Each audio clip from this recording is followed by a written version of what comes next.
Eh bien, bonjour à toutes et tous et soyez les bienvenus dans cette émission radio organisée et enregistrée à l'Escale Répit sur Tain-l'Hermitage, un dispositif d'aide aux aidants d'Archaglo. Alors avec moi, autour de la table et des micros, de nombreux invités. Car cette émission spéciale a été conçue par un groupe de personnes ayant depuis le mois de mars participé à une série d'ateliers proposés par l'association Résonance. Je vous explique. Depuis le mois de mars, donc, de façon hebdomadaire, a été organisée des rencontres autour d'un sujet essentiel, l'évolution du droit des femmes. Chaque semaine, nous avons donc croisé nos souvenirs personnels avec notre mémoire collective. Et ces échanges ont été enregistrés et ont donné naissance à une série de podcasts et de capsules vidéo.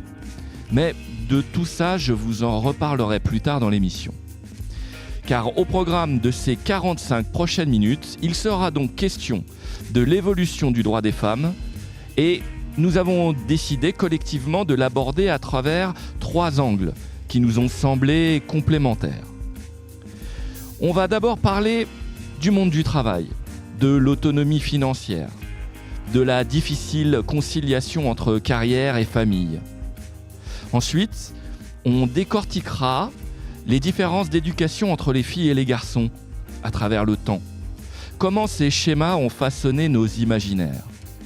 Et puis, on entrera un peu plus dans l'intimité, avec l'évolution du corps des femmes, de la sexualité, au choix de la maternité, de la contraception, etc. Et tout au long de nos échanges, on proposera au public présent de prendre la parole, s'il en a envie, en nous posant leurs questions ou en apportant leurs propres témoignages. Voilà, cette émission est réalisée dans le cadre du projet Empreinte qui se décline ici dans la transmission intergénérationnelle. À la technique, on remercie Mathieu Charel de RCF Dromardèche. Et moi, je suis Sébastien Roblin de l'association Résonance et je vous accompagnerai tout au long de l'émission. On va vous proposer, pour ouvrir les débats, d'ouvrir avec un premier extrait de podcast enregistré il y a quelque temps. En fait, pour moi, c'est logique que les femmes puissent travailler et sans le consentement de leur mari, en fait, parce que moi, ma mère, je l'ai toujours vue travailler sans demander consentement. Donc, pour moi, c'est vrai que j'ai pas connu le avant où fallait demander à son mari pour travailler. Je te rassure, moi non plus, je l'ai pas connu. Ça va. Alors. Mais donc, ça veut dire qu'il y a une grosse évolution. Oui, c'est ça. Même. Mais se dire que c'était il y a pas si longtemps que ça. Exactement. Qu'il fallait demander à son mari pour aller travailler, pour ouvrir un compte en banque ou peu importe, c'est quand même. On se rend compte qu'on a fait que un peu de chemin, quoi. Oui. Et qu'on n'y est pas à 100% parce que on n'est pas, pas les mêmes salaires. Oui, oui. Oui, il y a encore à faire. Oui, on n'est pas encore sorti tout à fait de l'inégalité. Et qu'est-ce que tu penses, parce que justement on se posait la question des hommes, parce que finalement on dit des droits des femmes, mais c'est vrai qu'on pourrait penser, qu'est-ce que tu penses par exemple, que les jeunes hommes ont une vision différente maintenant ou ils sont toujours quand même un petit peu dans le, entre guillemets, dans le machiste, je suis un homme, non? Qu'est-ce que tu en penses? En fait, pour moi, c'est pas tout blanc, pas tout noir actuellement, parce que il y a beaucoup de jeunes hommes qui évoluent en bien et qui, par exemple, grandissent avec des idées féministes. Oui. Voilà, ça c'était un extrait d'une des tables rondes qui a été organisée à l'Escale Répit ces derniers mois.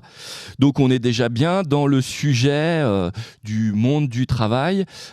Pour ouvrir les débats et faire suite à cet extrait de podcast qui sera à retrouver sur Internet, je laisse la parole à Christelle qui va nous proposer quelques dates clés autour de l'évolution du droit de la femme et du monde du travail. En 1938, on réforme l'article du Code civil sur l'incapacité juridique des femmes. Ces dernières gagnent alors en indépendance. Elles ne sont désormais plus forcées d'obéir à leur mari dans un certain nombre de domaines.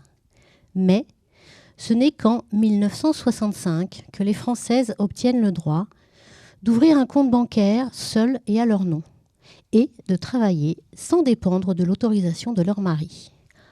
En 2006, la loi pour l'égalité entre les salaires des hommes et des femmes est enfin promulguée. Ok, merci. Et donc maintenant, je vais passer la parole à Janine qui voulait nous partager son témoignage et nous parler de ta maman, mais aussi de ma grand-mère. De ta grand-mère. Voilà, qui elle, c'était la Première Guerre mondiale. Donc elle s'est retrouvée toute seule avec 5 enfants. Mon grand-père était à la guerre. Du reste, il n'en est jamais revenu puisqu'il est mort là-bas. Donc ma grand-mère, elle a fallu qu'elle prenne tous ses enfants en charge. Elle avait une ferme, il a fallu aussi s'occuper de la ferme et tout. Donc l'indépendance financière, tout reposait sur elle. Et quand maman, elle, c'était la Deuxième Guerre mondiale, ça a remis ça. Mon père est parti à la guerre, maman avait 4 enfants, et il a fallu aussi. Donc là, le travail, c'était elle qui le faisait par des petits ménages pour ramener un petit peu d'argent. Et nous, on était 4 enfants assez petits. Et puis après, moi, quand je suis arrivée à l'âge où je pouvais travailler, mon mari, lui, étant photographe, il avait monté son entreprise. J'ai fini de travailler avec lui. Mais là, au point de vue financier, c'était différent, puisque je n'ai jamais été rémunérée. Il n'y avait que lui qui travaillait, en fait. Et ma fille disait toujours, non, mais ma maman, elle travaille avec mon papa. Elle ne voulait pas qu'on dise que je ne faisais rien et tout. Mais c'était comme ça. Et ça ne pouvait pas faire autrement à cette époque-là. Mais bien sûr que les jeunes, ma fille, par exemple, elle travaille. Et mes petites filles, elles sont outrées d'entendre dire qu'un jour, il faudrait qu'elles dépendent de son mari. Non. Elle veut aller à l'école et elle veut être financièrement autonome. Voilà. Donc, toutes ces générations ont réagi avec l'époque où elles étaient. Et effectivement, on a reçu beaucoup de témoignages de femmes qui ont accompagné leur mari dans leur carrière professionnelle, mais sans être déclarées. Et du coup, ça a des conséquences pour la retraite. Et oui. Et du coup, Valérie, je me tourne vers toi. Oui. Moi, j'ai aussi un peu de cette époque. Tu voulais nous parler de ta mère. De ma mère, voilà, c'est ça. Alors, c'est pas tout à fait le même cas que Janine, mais moi, ma mère a travaillé dans une entreprise, une très grosse entreprise du Nord-Est, et elle a été toute sa vie assistante commerciale des achats. Et en fait, elle est restée. On lui a pas donné la possibilité, l'opportunité de passer chef. Donc, elle a eu des chefs toute sa vie et qui avaient un autre statut. Et voilà, je trouve ça que c'est un peu dommage. Voilà. D'accord, merci.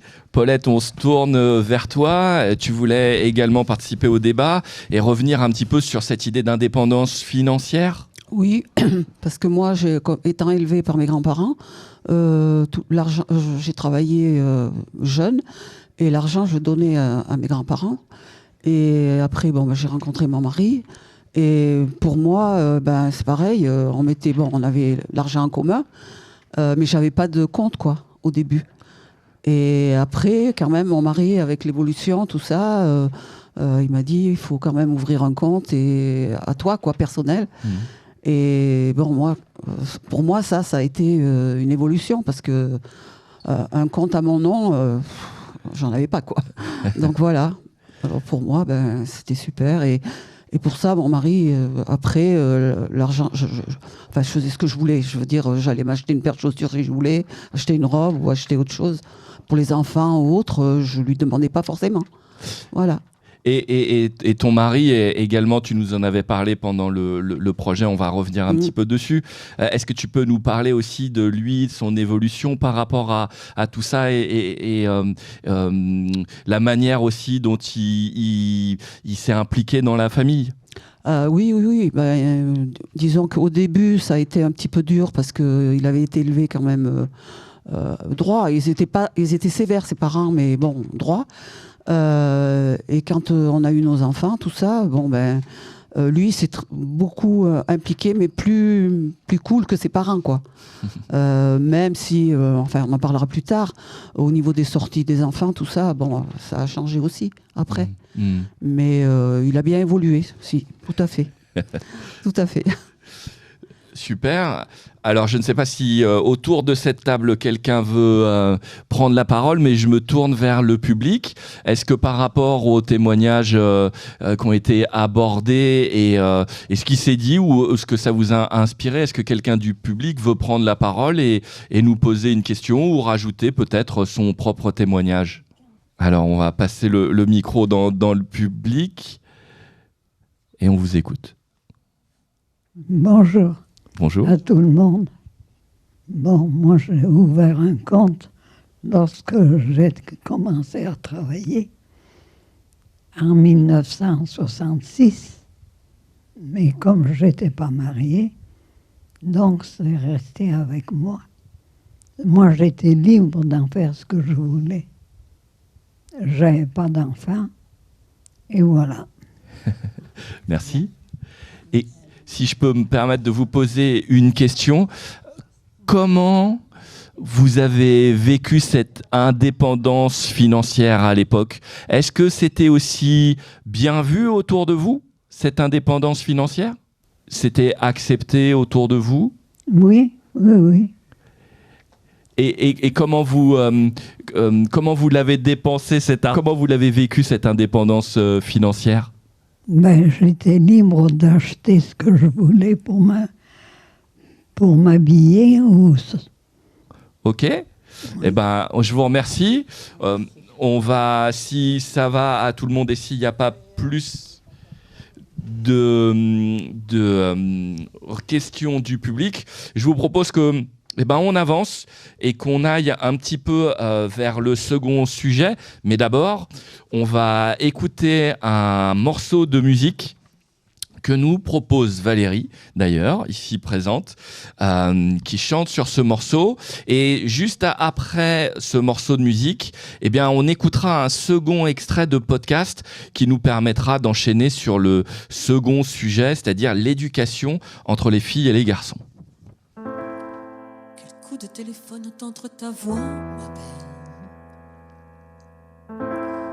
Retourner tant d'années en arrière, j'y crois pas, ma belle.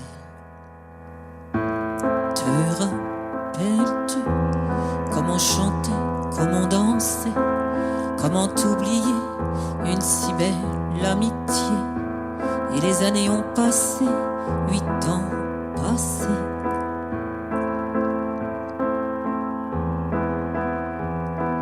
Nous avions 17 ans et attendions le prince charmant qui viendrait sur sa moto blanche et moteur ronronnant. Et oui, bientôt 60 piges, ma belle, avec nos grands-enfants du bout de notre vie. Mais personne dans nos bras et encore moins dans notre lit. Que de rêves, ma belle, que de choses nous voulions. Que de gestes avons-nous dit que jamais nous ne subirions? Avons-nous réussi d'éviter ce que nos mères ont connu de pire? À quel prix? Oh, quel prix? Avec nos grands beaux enfants, du bout de notre vie, mais personne dans nos bras, et encore moins dans notre lit.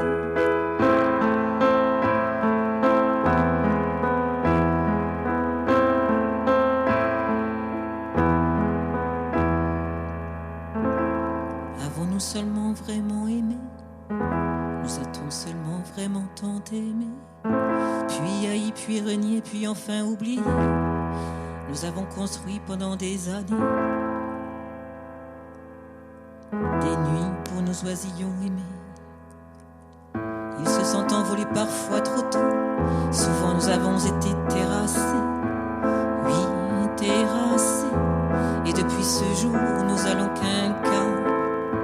Et oui, près de 50 piges, ma belle, avec nos grands-enfants dans nos vies, mais personne dans nos bras, et encore moins dans notre lit. Allez, ma belle, plus d'un demi-siècle de passé. Oui, nous sommes parfois si fatigués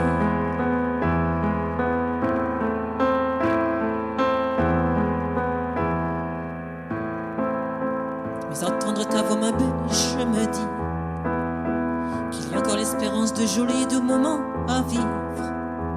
Et le prince charmant n'existe pas assurément, et nous pouvons encore aimer, ma belle, l'amour de la vie, ma belle, l'amour tout court. Allez, viens, ma belle, on va fêter nos cinquantenaires comme il le faut, comme on le veut, comme il se doit. Allez, viens, ma belle, ce soir y a de la fête dans l'air. Ce soir nous sommes les reines, que l'importance, la taille du bal, pour aller danser, pour aller aimer, pour vivre, ma belle. Allez, encore des tours de manège, des tours de danse, des tours de danse. Allez, danse, ma belle, danse, allez, chante.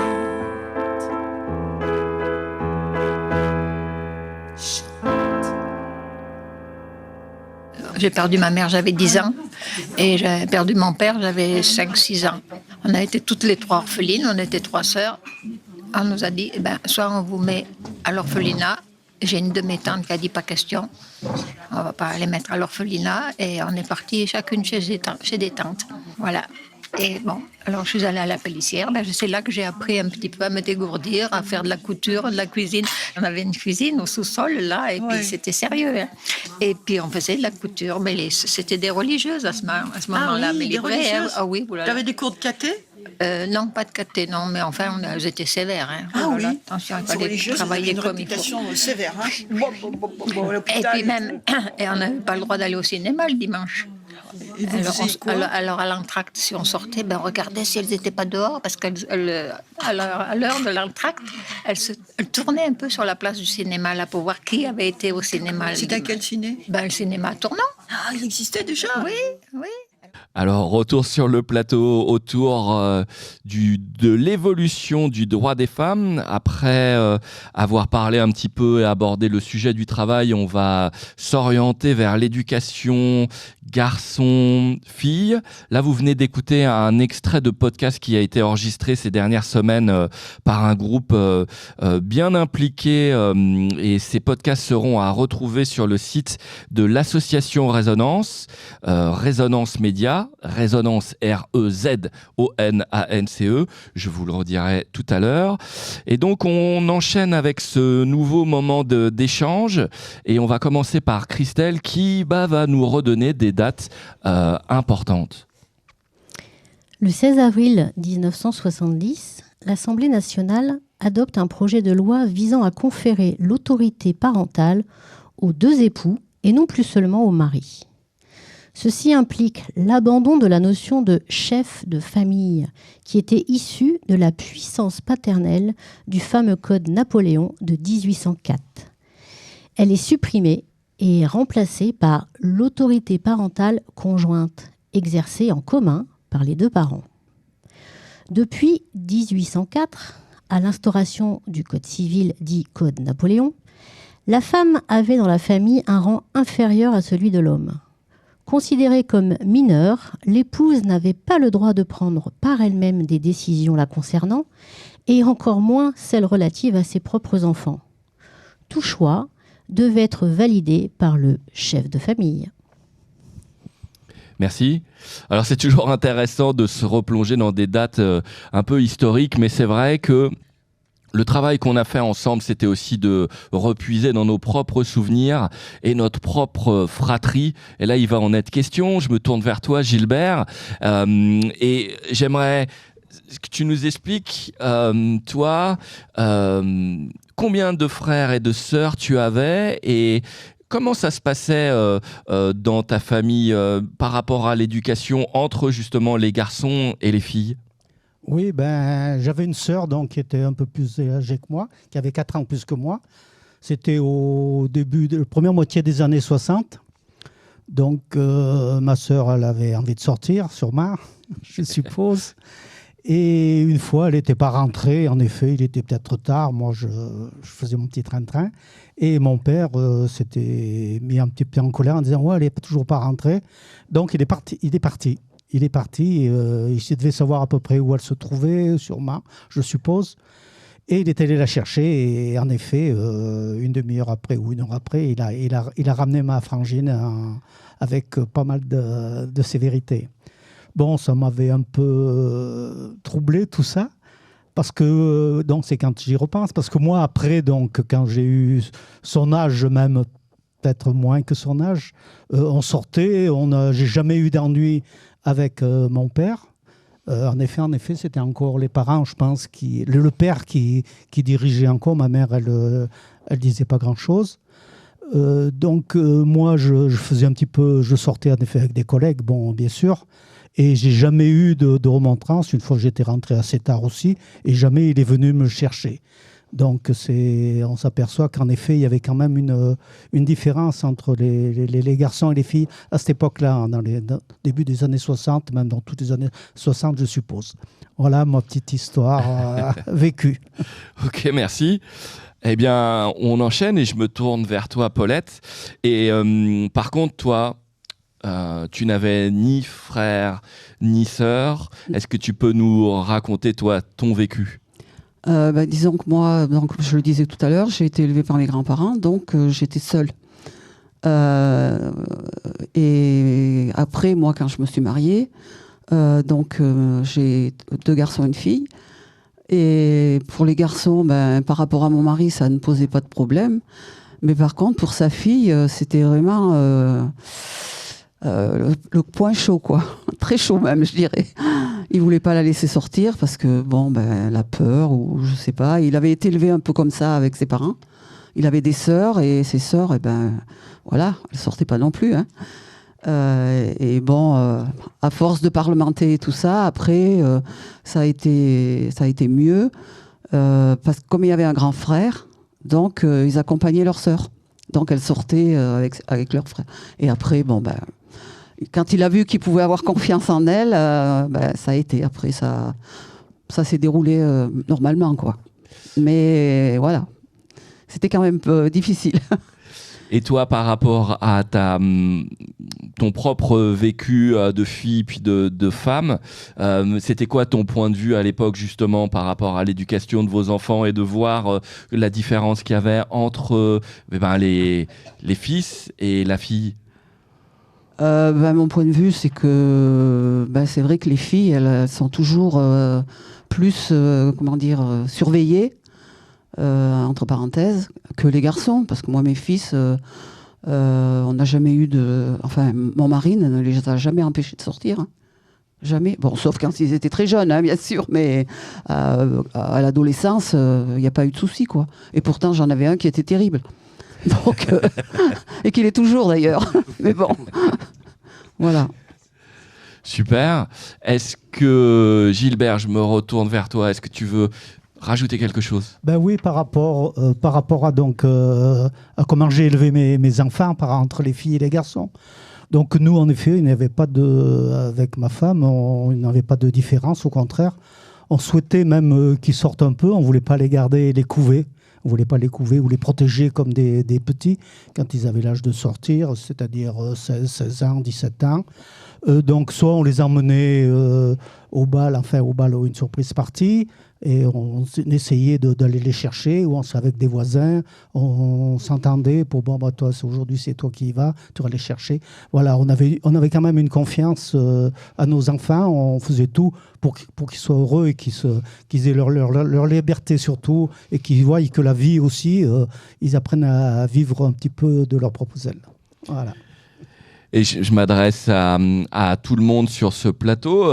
Et du coup, vos enfants ont peut-être eu des enfants aussi par la suite. Et qu'est-ce que vous pouvez nous en dire ? Comment ils traitent, eux, les garçons et les filles ? Est-ce que vous avez un témoignage à partager ? Non, je pense que maintenant, on est bien dans le monde où les filles et les garçons ont leur même droit, au même âge, au même... D'après mon entourage de familial, quoi. Je vois dans toute ma famille, ça se passe comme ça. Je ne sais pas ailleurs. Janine ? Moi, ma fille, elle a eu que des filles. Donc, on ne peut pas bien comparer. Mais c'est vrai qu'entre l'éducation de la première fille et puis de la dernière fille, la première fille, elle pouvait sortir. Elle avait plus peut-être de choix parce que Bon, elle était comme ça. Mais les autres, bon, elles sortent un petit peu moins, mais elle les laisse faire ce qu'elles veulent, voilà. Bon, le papa était un petit peu plus sévère, mais ma fille, elle était... Bon, elle voulait pas trop les couver, elle voulait les laisser. Et nous, notre fils ou notre fille, on les a laissés faire. C'est vrai que notre fils, comme il était scout, la première fois qu'il est parti, on était très, très, très inquiets. Et pourtant, c'était un garçon, mais on était vraiment super inquiets. Et puis, bon, tout s'est très bien passé et tout. Et on était après très fiers de tout ce qu'il avait fait. Et notre fille, ça a été pareil. Elle est sortie aussi avec des copines et tout se passait bien. On les élevait pareil. Oui, moi, les miens, ils ont eu des enfants aussi. Enfin, mon fils, ma fille en premier, mais qui a eu 2 garçons. Donc, niveau fille, je vois pas trop la différence. Mais les garçons, par contre, ma fille, elle les laissait sortir, mais un peu comme Gilbert, s'ils allaient quelque part, tout ça, que c'était minuit, 1h du matin, avec des parents, ils s'arrangeaient. Et voilà. Et là, j'ai encore un petit-fils de 24 ans qui vit chez sa maman, là. Et comme il aime bien sortir, elle va encore le chercher, malgré tout. Malgré qu'il ait 24 ans.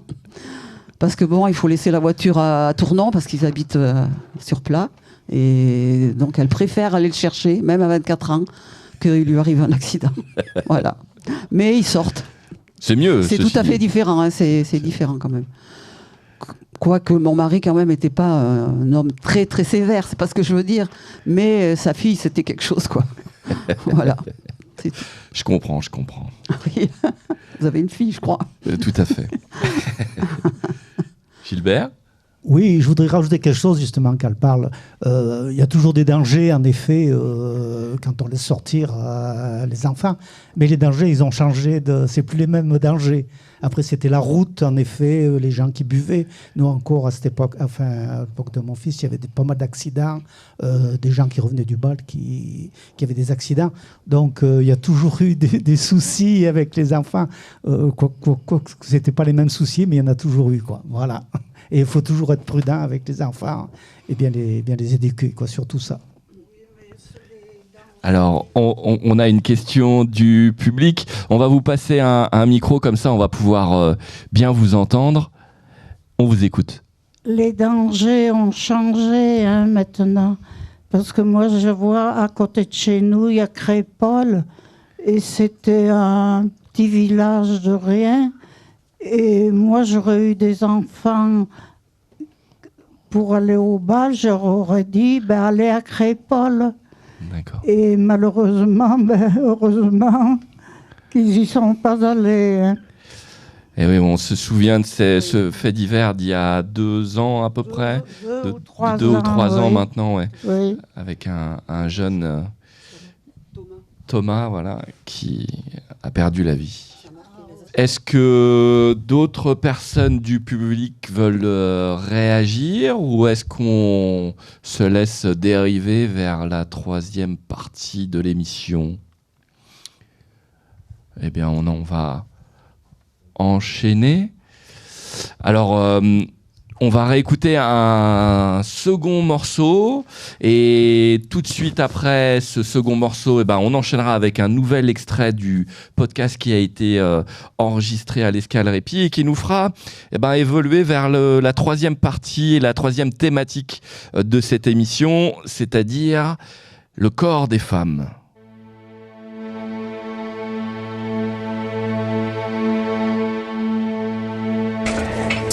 Qu'est-ce que tu crois aux jeunes qui semblent porter des croix? Qu'est-ce que tu crois? Parce que je ne suis pas habillée comme toi, que je n'ai pas le même cœur, la même pensée que toi.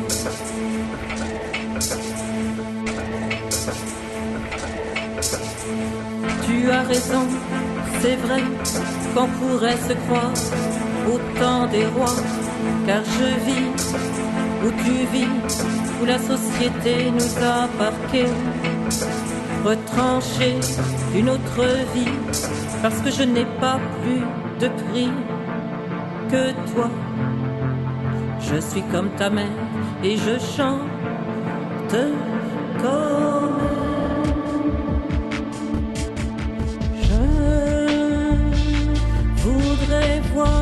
les oiseaux s'accrocher à nos fenêtres pour y chanter. Je voudrais qu'ils enlèvent ces grillages à nos immeubles pour s'évader. Je voudrais qu'ils enlèvent tous ces détritus si tristus.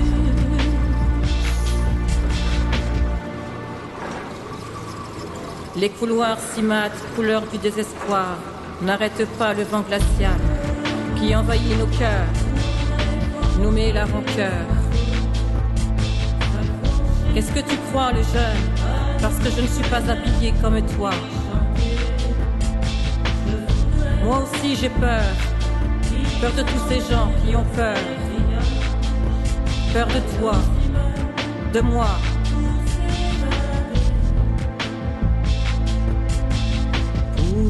Pourtant je suis là, et pourtant je me bats. Chaque jour j'essaie d'offrir un peu d'amour. Je colmate les courants d'air de mon cœur et des fenêtres en aidant ta sœur, ton frère, en leur donnant un peu de chaleur, le temps juste de quelques heures de bonheur.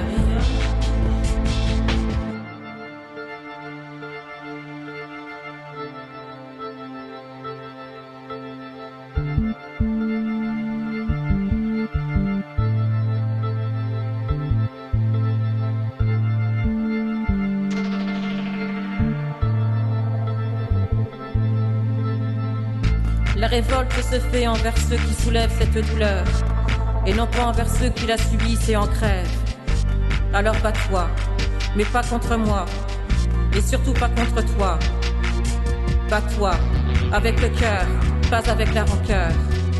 Bats-toi, je suis comme toi, je suis comme ta mère. Alors bats-toi, bats-toi, pas contre moi, pas contre toi. Je suis comme toi.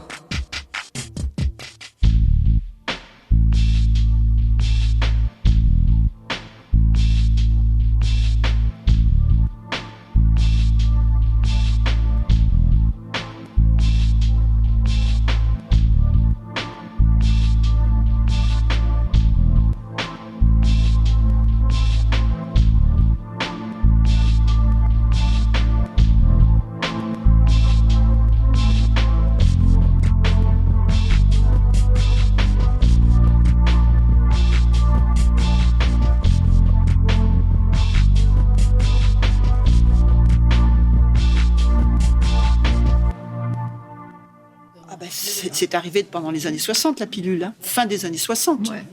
Les grand-mères, elles avaient des gosses comme la grippe, hein, ça devenait comme ça. Elles ne savaient pas trop, surtout pas en parler au mari, c'était pas son affaire. Et du coup, comment vous avez appris, puisque c'est pas vos propres mères qui vous disaient comment faire? Avec les copines. Alors des fois, elles nous disaient des bêtises. Je me rappelle un garçon qui voulait sortir avec, j'avais 12 ans, il disait... tu sais, si tu embrasses un garçon sur la bouche, tu peux avoir un enfant. Mais si tu en embrasses un autre, en l'occurrence lui, eh ben, t'es plus enceinte. Et moi, j'ai dit, mais il se fout de moi, c'est pas possible, tu vois. C'était des bêtises, mais des bêtises. Donc, l'éducation, c'était affreux. Et mes grand-mères, elles ont eu 5 et 6 enfants non désirés. Les 2 premiers, ça allait, mais les autres, elles ne choisissaient pas.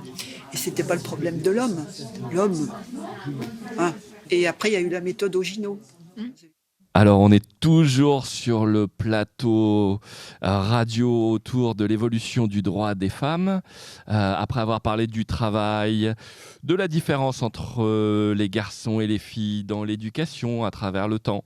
Et bien là, on va aborder un petit peu le sujet du corps des femmes qui, lorsqu'on a préparé cette émission, inspirait beaucoup de gens. Donc, on va voir où on en est maintenant. Je laisse la parole à nouveau à Christelle qui va nous redonner une date importante à propos du planning familial. En 1956, le mouvement La maternité heureuse voit le jour. L'association réunissait des femmes et des hommes bien décidés à faire changer la loi de 1920 qui interdisait l'avortement, ainsi que la propagande anticonceptionnelle en France. Cette initiative évolue et se transforme en 1960 pour devenir le mouvement français pour le planning familial. Le planning familial, c'est le plus grand réseau associatif, 82 associations et plus de 2000 militants et militantes, qui offrent des services de santé sexuelle en France. Il s'engage dans la promotion de l'éducation sexuelle, ainsi que dans la lutte pour le droit à la contraception et à l'avortement. Il est aujourd'hui remis en question par de sérieuses baisses de financement partout en France. Nota bene, l'interruption volontaire de grossesse est autorisée en France en 1975 grâce à la loi dite la loi Veil, et il est inscrit depuis 2024 dans notre Constitution. Merci. Alors c'est vrai que lors de nos tables rondes ces derniers mois, on en est venu quand même à cette conclusion que rien n'est acquis et qu'il faut toujours continuer à défendre ces droits qui ont été durement acquis. Valérie, je me tourne vers toi et je vais te laisser la parole autour d'une sorte de melting pot entre le devoir conjugal, la contraception et l'avortement. Je te laisse le micro. Oui, c'est des dates qu'il faut retenir parce que c'est des dates importantes, effectivement, parce que ça montre l'évolution ou la non-évolution d'ailleurs de certains droits. Bon, c'est sûr que ça a apporté, la contraception a apporté quelque chose de très important parce que ça a évité les avortements ça a évité. Oui, quand même, ça a évité les appartements et donc de faire un acte qui culpabilisait et qui était illégal. Qui était illégal, hein, voilà, tout à fait. Et puis c'était lié en fait à une non-visibilité de la sexualité de la femme aussi. Bon, il y avait le fait des enfants, d'avoir des enfants, mais il y avait aussi la sexualité de la femme qui était autour. Et effectivement, ça a apporté le planning familial et il faut continuer. Mais je pense aussi qu'il faut continuer dans la responsabilisation de l'homme aussi, parce que du coup, c'est toujours c'est la femme qui a la responsabilité de contraception ou non contraception. Donc voilà, c'est ce qu'on appelle aujourd'hui la charge mentale. Voilà, exactement, la charge mentale de la culpabilité, la culpabilité sociale d'avoir avorté ou pas avorté. La contraception, c'est une libération quand même. Mais au niveau du corps et de l'image de la femme, il y a quand même des choses qui avancent. Il y a quand même des choses qui avancent parce qu'on en discutait il n'y a pas longtemps entre amis, et on se disait qu'on voit moins de publicité, par exemple, avec le corps nu d'une femme. On vendait un yaourt avec une corps nue. Moi, je me rappelle, ça m'avait choqué. Bon, aujourd'hui, on ne ferait plus. Et puis, bon, il y avait des émissions qui étaient limites aussi, hein, au niveau de la femme et de ce qu'on pouvait lui faire ou de l'image qu'on pouvait avoir d'elle. Hein. Voilà. C'est sûr qu'on en parlait en off avant l'émission et on se disait que revoir certains films des années 60, 70, 80, voire peut-être même 90, ça pique un peu les yeux parfois. Ça fait froid dans le dos quand même. Hein, oui. Donc il y a une évolution. Il faut se dire qu'il y a une évolution. Elle est peut-être lente, mais enfin avec le planning familial, ça a été quand même un grand pas. Hein. Super. Janine, je me tourne vers toi parce qu'on parle d'aujourd'hui, on parle d'évolution, mais tu voulais nous partager aussi un souvenir ? Oui, par exemple, moi j'ai ma sœur qui a eu sa première fille, elle avait 18 ans. Donc ça veut dire qu'à 17 ans, elle avait rencontré un garçon qui était un tout petit peu plus âgé qu'elle et tout. Tu nous parles d'une époque où la majorité était plutôt à 21 là. Oui. Elle en avait 18. Donc le choix, ça ne leur est pas venu à l'idée, je pense, de se faire avorter. Parce qu'à cette époque-là, on n'en parlait pas. Donc il n'y avait qu'une chose, il fallait les accepter. Mais c'est vrai que l'entourage n'était pas très, très tendre. Comment ça se fait? Pourquoi tu l'as laissé sortir? Et bon, bien, à 18 ans, effectivement, ma sœur, elle sortait libre, voilà. Mais bon, ce qu'il y a, c'est que le garçon en question, lui, il a dit, je suis fautif aussi, donc, on se marie et on a ce bébé, et puis voilà. C'est devenu une jolie petite jeune fille, ma filleule en question. Et voilà. Et après, ils ont eu encore une autre fille, et tout s'est bien passé. Mais là, le garçon, il a pris... voilà. Je lui en suis vraiment très reconnaissante, parce qu'il y a beaucoup de garçons qui font ça avec des filles, et puis qui après s'en lavent les mains, quoi. Et donc, ça repose tout sur la fille. Encore une fois, la responsabilité et la charge mentale. Et oui. Quand tu parles de la vision de l'entourage et que c'était pas facile pour elle, de quel entourage tu parles? Familial, mais aussi des amis? Oui, les deux. Mais même dans l'entourage familial, j'ai entendu dire des oncles et des tantes, chez nous, ça n'arrivera jamais. Non, ça se peut pas. Et maman disait toujours, parce que ma grand-mère le disait, il ne faut jamais dire, Fontaine, je ne boirai pas de ton eau. Parce que quelque temps après, c'est chez eux que c'est arrivé. C'est comme les divorces. Non, chez nous, ça n'arrivera pas. Et oui, et après, c'est arrivé. Voilà. Donc, ça tourne. Super. Paulette, je me tourne vers toi. Et tu voulais également rajouter un petit témoignage? Oui, voilà. Moi, j'ai ma maman qui a 92 ans maintenant, qui est toujours en vie d'ailleurs. Et j'ai été séparée d'elle, moi, pendant très longtemps, parce que elle m'a eu, elle avait 15 ans et demi. Et vous voyez un peu le grand pas. Et moi, ma grand-mère, elle a bien voulu m'élever, me garder, mais enfin, grâce à encore un de ses frères, parce qu'elle lui disait, tu vas pas abandonner ce bébé, ta fille et tout ça. Et donc, ça l'a un peu piqué, parce qu'elle était un petit peu orgueilleuse. Ma grand-mère était gentille et tout, mais voilà.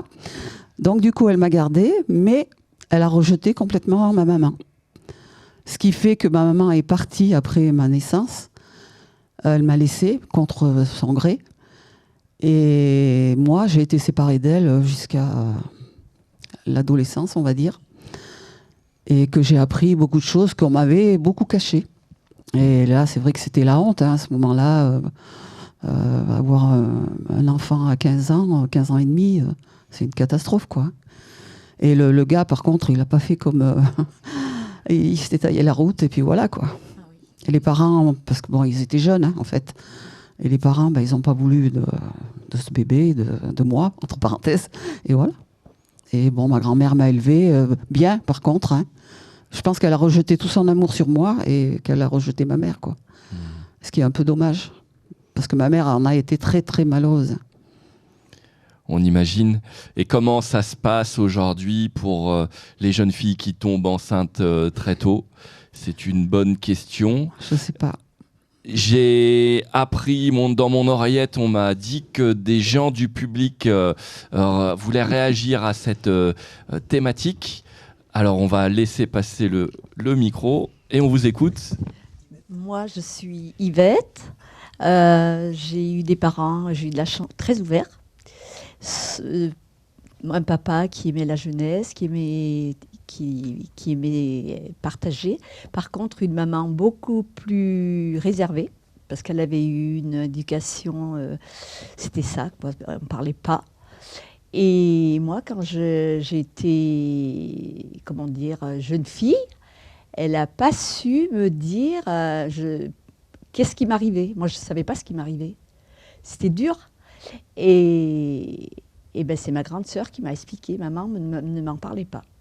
Et après, quand j'ai rencontré Alain, elle s'est ouverte, elle a discuté, elle était heureuse d'avoir des petits-enfants, elle nous a parlé. Alors que c'était un tabou, quoi. Elle n'en parlait pas.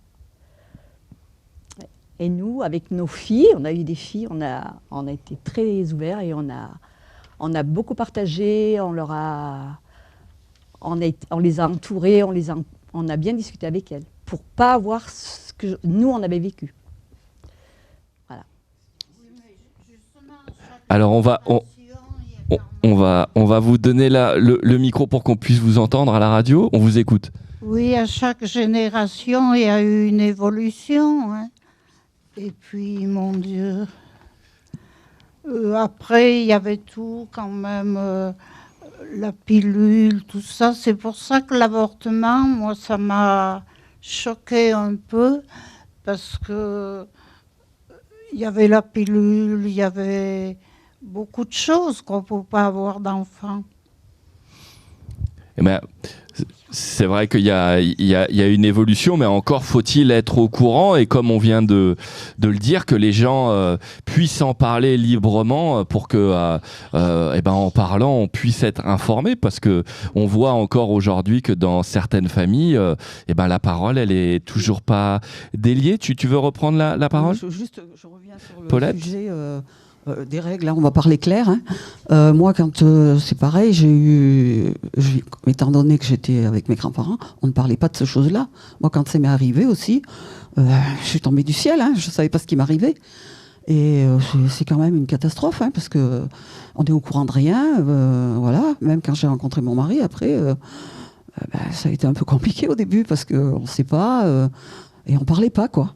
Et moi, comme je n'avais pas ma maman, c'était très compliqué. Ok, alors on va passer le micro à nouveau dans le public. Bonjour, on vous écoute. Bonjour, alors moi, je parle beaucoup avec ma maman maintenant, qui a 86 ans. Elle s'est ouverte grâce aux conversations de mes enfants qui ont entre 24 et 34 ans. Et ma maman nous dit souvent, à son époque, elle n'a pas eu cette chance-là. Elle disait, les règles, quand elle a su qu'elle avait ses règles, en plus elle était placée dans une ferme pour travailler à la campagne, elle a eu ses règles, elle a cru qu'elle allait mourir. Elle est rentrée donc voir les paysans chez qui elle était, ils l'ont un peu malmenée en disant retourne au champ, c'est normal, mais pour elle c'était pas normal. La sexualité, quand elle a rencontré mon papa, c'est rigolo qu'on en parle aujourd'hui parce qu'on en a parlé il n'y a pas longtemps avec maman, quand elle a rencontré mon papa, mais elle ne se doutait pas du tout de ce qu'était la sexualité. Si on va plus loin, le corps d'une femme, attendre un enfant, elle se souvient de la parole que la sage-femme lui a dit quand elle a accouché de mon frère, donc le premier enfant. Elle lui dit, écoute, il est rentré, il ressortira. Voilà pour l'anecdote. Et ma maman, maintenant, elle a 86 ans. Et en fait, c'est un peu une délivrance d'en parler avec nous ouvertement de ce qu'elle n'a pas pu parler avec ses propres parents quand elle était petite. Elle s'est dit, on nous cachait tout. Quand elle prenait le bain, il fallait que personne soit là, tout était couvert, limite elle elle se lavait avec sa chemise de nuit. Tout était caché, le corps. Et aujourd'hui, elle dit heureusement que c'est libéré, puisque du coup, mieux on est informé, mieux on peut se préserver et surtout choisir. Parce que comme ma mère a dit, moi, le jour de sa nuit de noces, elle aurait aimé y être préparée, qu'on lui en parle, un minimum. Et c'est quand même un choc pour elle. Que là, aujourd'hui, on ose en parler, et tant mieux. Merci. Est-ce que quelqu'un veut réagir ? Petit à petit, on arrive à la fin de l'émission, mais il nous reste assez de temps pour continuer le débat, bien sûr. On entend libération de la parole, enfin, pourvu que ça dure. Est-ce que quelqu'un veut rajouter quelque chose, ou est-ce que on a fait notre boulot et ma foi, je laisse la parole à Christelle. On t'écoute. Une dernière petite date qui va tous nous faire réagir au sujet du pantalon. Le pantalon et le port du pantalon par les femmes. Une loi nous interdisait de porter le pantalon. Elle a été établie en 1800. C'est la loi du préfet de police Dubois. Nous n'avions pas le droit de porter ce pantalon, sauf à obtenir une autorisation de nous vêtir en homme. En 1892, donc presque un siècle plus tard, cette loi d'interdiction s'assouplit par 2 circulaires qui nous autorisent à porter le pantalon si nous tenions un guidon de vélo ou si nous tenions les rênes d'un cheval. Et c'est en 2012. Alain Huppert soumet la question de l'abrogation de cette loi au Sénat et le sénateur souligne l'incompatibilité de l'ordonnance de cette loi donc, avec les principes d'égalité qui avaient été inscrits en 1948 en préambule de notre Constitution française. De fait, en 2013, de façon implicite, nous avons enfin eu le droit de porter le pantalon comme tout le monde. Ok. Donc voilà, cette émission touche à sa fin. On a un dernier témoignage. On vous écoute. Moi, je dis bravo Escale Répit. Merci à Elodie. On a passé une très belle après-midi. Merci à vous tous. Et on a de la chance d'avoir Escale Répit. Eh bien voilà, il fallait que ce soit dit. C'est dit. Et donc, on remercie tout le monde pour la participation. Et en parlant de participation, je vous ai parlé de ce projet qui a été réalisé depuis le mois de mars à l'Escale Répit. Ah, tiens, à nouveau, on parle de l'Escale Répit. Et ce projet, on l'a fait en collectif. Alors, je vais citer tous les prénoms des gens qui, pour certaines ont pu être présents et d'autres n'ont pas pu, malheureusement, mais ils étaient quand même avec nous. Alors, avec la participation de Pauline, Aimé, Alan, André, Brigitte, Dalia, Delphine, Élodie, Geneviève, Gilbert, Jade, Jean, Janine à nouveau, Maggie, Marie-Agnès, Marie-Paul, Mireille, Nicole, Nisa, Paulette, une autre Paulette, Sylvie, Tariq, Tia et Valérie. Voilà, tous ces podcasts et également ces 4 vidéos seront à retrouver prochainement sur Internet. Sur plusieurs endroits. Le plus simple, c'est d'aller sur le site de l'association Résonance. Le site de l'association de Résonance, c'est www.resonance.media. Je le rappelle, Résonance, R-E-Z-O-N-A-N-C-E. N'hésitez pas à venir visiter le site pour vous écouter ces podcasts et voir ces petites vignettes vidéo qui ont été créées à l'Escale Répit depuis ces derniers mois autour de l'évolution du droit des femmes.